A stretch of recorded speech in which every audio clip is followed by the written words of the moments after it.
राष्ट्रीय पातळीवरचे किंवा मोठे मोठे सेलिब्रिटी असे सगळे त्या ठिकाणी यायचे.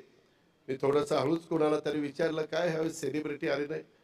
म्हणले, काय दादा, एकाला आणायचं म्हणलं तर 50 लाख रुपये लागतात, मग कसं काय आणायचं? म्हणजे सेलिब्रिटी आणायला एवढा खर्च येतो हे पहिल्यांदाच मला ऐकायला मिळालं. आणि काही काही सेलिब्रिटी इथं 30-30 वेळा आले, म्हणजे किती पैसे घेऊन गेले असतील तुम्ही विचार करा. त्याचा जास्त आता उल्लेख मी करत नाही, पण खरोखरीच आता तसं बघितलं तर सुरेशभाई थकले तिथं, आमचे डॉक्टर देसाई आहेत, इथं आमचे अभय छाजेड आहेत, कृष्णकुमार गोयल आहेत. माझी तुम्हाला सगळ्यांना विनंती आहे की पूर्वीचे जे वैभवाचे दिवस होते ना, ते पुणे फेस्टिवलला आपल्याला आणावे लागतील.